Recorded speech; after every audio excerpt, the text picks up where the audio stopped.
these stories before, but Yeah. we would go to the movie, and then after, like, the mall or whatever, they would have those gates that they would pull down, like at Spencer's Gifts or the wig store, whatever. And then we saw a wig store coming out of the movies at the mall, and he was like, "Stick your little hand in there and try to pull out a wig." And we said, "Molly, you have a little wrist to it." He thought it was the claw game that you get in an arcade. It's like that. You just reach your hand in, and if you can get it, you can. That's a jewelry store, but if you can get your hand in there, but we would do it. it. So I pull like wig from me and him and my friend Anna. We put them on, and we would die laughing, running out of the mall with our wigs No one will on. ever catch us. They said we both are Irish stock, Catholic. Yes, Irish Catholic. Yeah. Okay, I used to watch you. Over the years when I first was watching you on SNL, and I would notice that you would just throw yourself around with absolute careless abandon, often into stacked chairs, classroom chairs, as Mary Kathleen Gallagher, And at the time I remember thinking, well, those must be made of foam. Yeah, and then I found out later, no, they're just the same chairs they use in a classroom, which are the most dangerous thing in the world you can throw yourself into. Yeah, yeah. I would see you do that, and I would think, oh, I too, if I think it will get a laugh, will do something, would throw myself into a pile of nails if I thought people would laugh. Yeah, yeah. And I thought, this Molly Shannon, I don't know. It's just always made me very curious about you. And I've always felt like we're quasi-related. Is that possible? I know it could be possible. But how Catholic were you growing up? Very Catholic. My dad was really, we went to church all the time, and he was very, I would say very religious, Yeah. He believed that you shouldn't have sex before marriage, or you should put your marriage certificate above the bed, like that type of Catholic. Oh my God. Interesting, wow. Right? Yeah. He felt like you shouldn't live with somebody before you were married. Yeah. Well, that would be my parents as well. Your parents too. Yeah.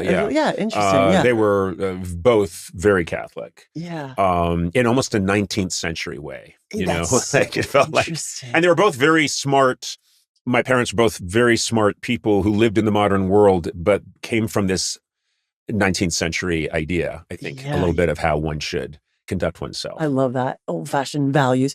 I was going to say, but regarding the Mary Catherine stuff, I feel at that time I was much crazier and more reckless, and it felt a little bit like I didn't care, and I wouldn't even feel pain when I was doing it. I would feel nothing. I would feel it the next day, but I couldn't. The next day. Isn't that like I wake up bruised and cut, and I could not feel it in the moment at all. So my wife would always notice, like I'm getting out of the shower, and I would my whole leg would be yellow and purple, and she'd say, "What is that?" And I go, "Huh?"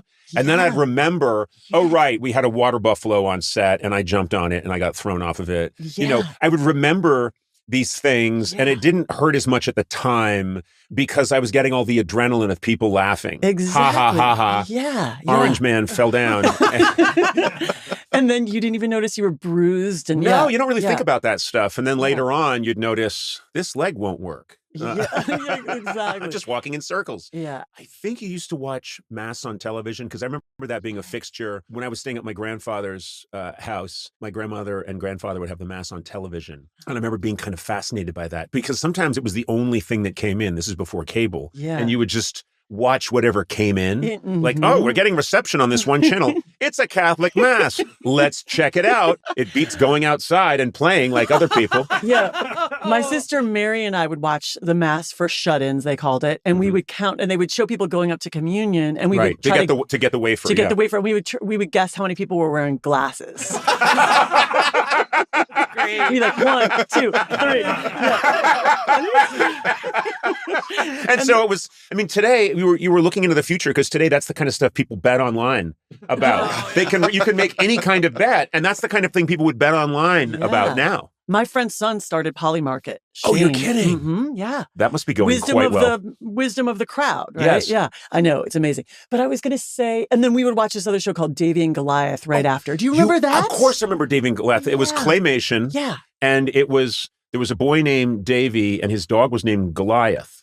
And Goliath would be like, I don't know, Davy. That doesn't sound like a good idea. And they were made, I think, by the Catholic Archdiocese. Yes. And they were little morality tales. And so it was always, this claymation boy saying, I'm going to go over there and, throw paint against that wall. I don't know, Davy. Oh, there they are. There's Davy and Goliath. Gosh, that's so cool. Yeah. Yeah. I love that show. So that show was weird. Some of the episodes were very strange. Yeah. I'll have to go back and look at it, but I remember. Let me refresh your memory. Okay. I'm glad you brought this up. Yeah. There's one, my brother Neil and I howled for days about this. We were watching it.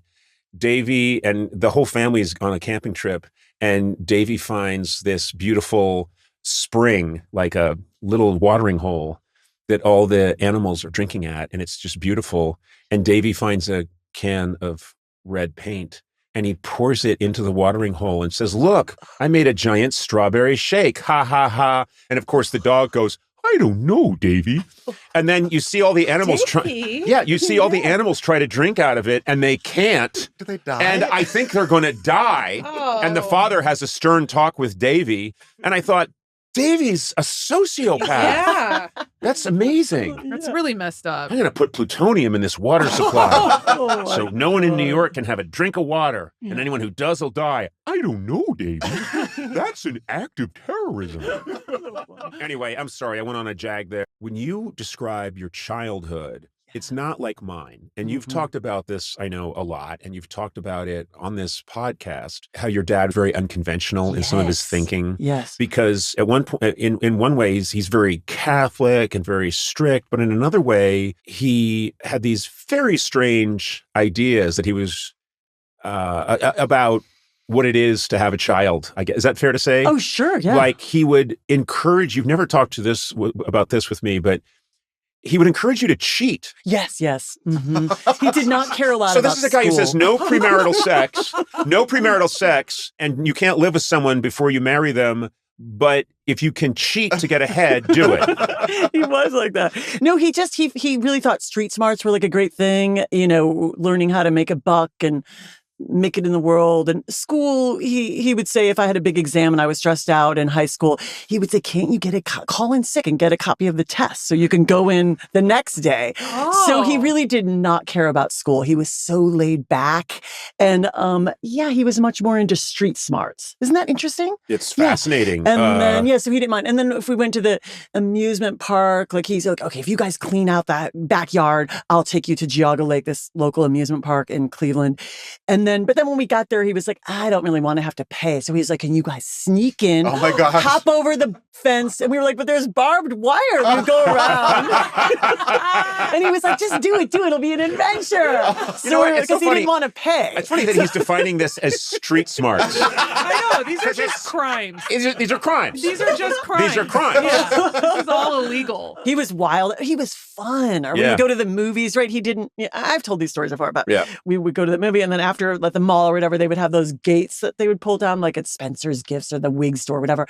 And then we saw a wig store coming out of the movies at the mall, and he was like, "Stick your little hand in there and try to pull out a wig." And we said, "Molly, you have a little wrist to it." He thought it was the claw game that you get in an arcade. It's like that. You just reach your hand in, and if you can get it, you can. That's a jewelry store, but if you can get your hand in there, but we would do it. So I pull like wig from me and him and my friend Anna. We put them on, and we would die laughing, running out of the mall with our wigs. No one will ever catch us. They said leaving the mall wearing 3 crazy wigs.